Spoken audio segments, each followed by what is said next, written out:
Hi guys, I'm back with another video. Actually, same time, same place. I'm just waiting for my reflexology appointment at my lovely friend Jan's house.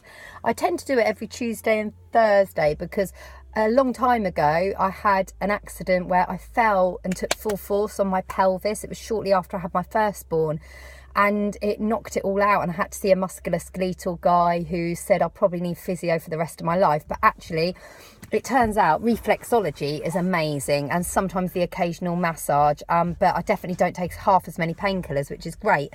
But yeah, it was quite a bad sort of accident. I was really lucky. So yeah, I have reflexology for well-being, and it puts me really in a good frame of mind, and I love doing it. And it really helps when you're heavily pregnant because it gets everything tuned, your whole body. You've got to believe in this homeopathy. If you haven't got faith and you don't believe, I don't think you'll get a lot out of it. My husband isn't convinced. He knows I enjoy it and it does me good, but you know, there are people who are a bit pessimistic about it. I just say, if you do believe in all like Indian head massage, Reiki and things like that, I think it's great. And you know from my previous videos, I also have my tarot cards done maybe 2 or 3 times a year. I'm due having that done in a couple of weeks' time. Again, I'm very spiritual as well and very in tune with my body, and I love all of that. So yeah, I'm seeing Jan, and I have asked her, as you know, from my other VTs, that I want her to concentrate on my lines, my ovary lines, my fertility. And she also does crystal reading, and I'm laughing. I don't know why I'm laughing, because I love it. I get so much out of it. She basically asks the crystal that she's tuned in with certain questions, and it'll go in a certain direction for yes and a certain direction for no. Normally it's swinging for no, circle for yes. You might remember old wives' tales when you sometimes put your wedding ring on a strand of hair and put it over your bump to determine whether it's a boy or a girl gender in your tummy.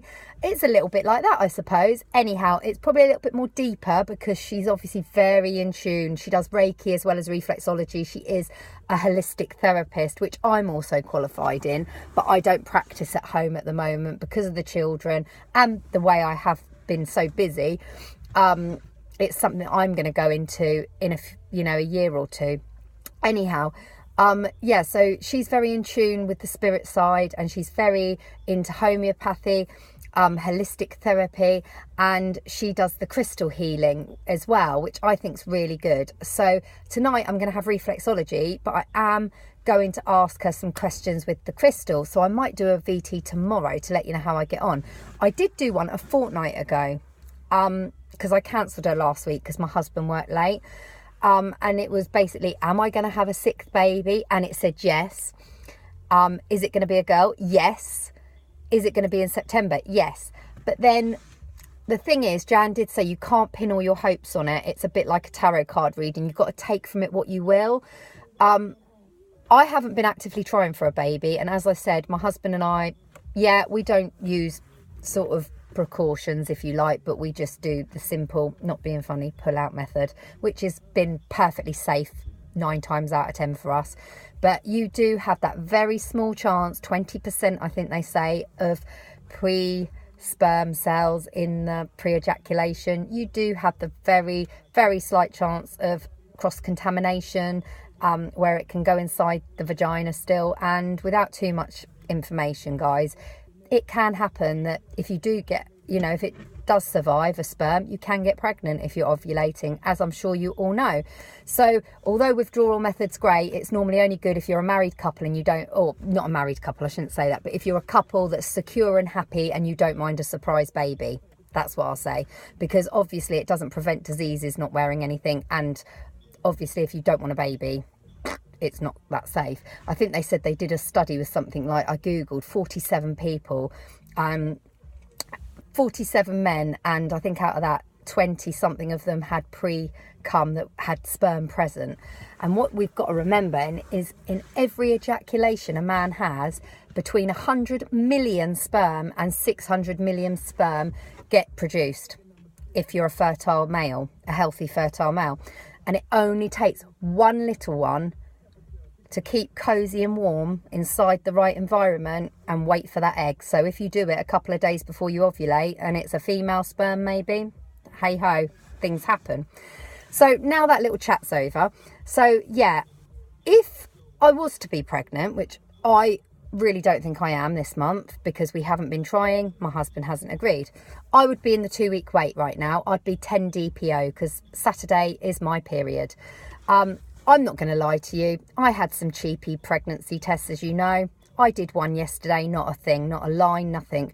But then when I tested at 9 DPO when I was pregnant, it didn't show anything.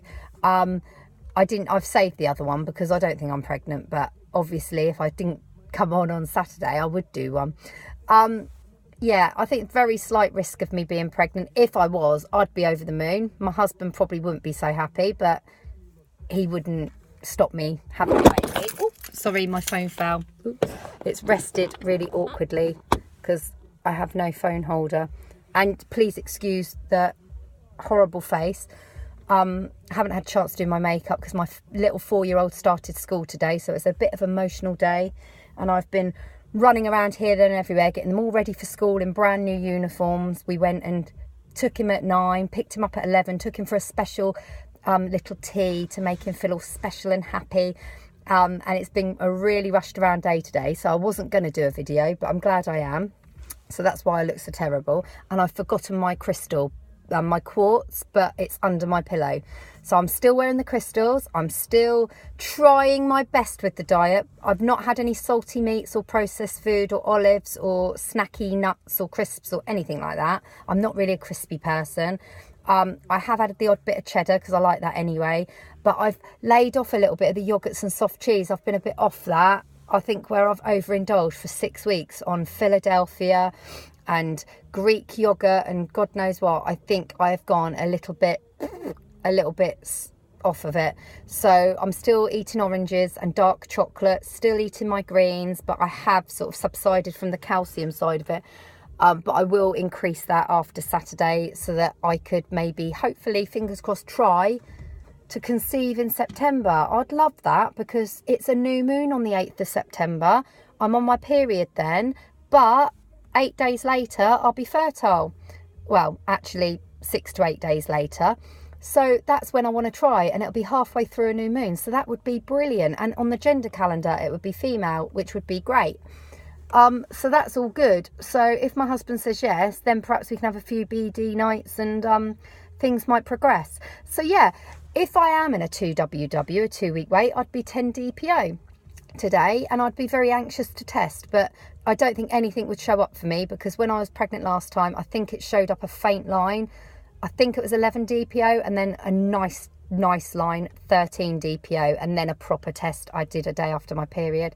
So yeah, thank you for listening, guys. I just thought I'd give you that update to say feeling tired, feeling a little bit spotty, feeling bloated, but I will say bloatedness and tired, I do get that. Tired from the children anyway, bloated I do get a little bit before my period. So I don't think I'm pregnant. Is a very small chance, about 20%. So yeah, I'll give you another video next week and let you know how I get on. I might do one before then. Thanks guys, bye.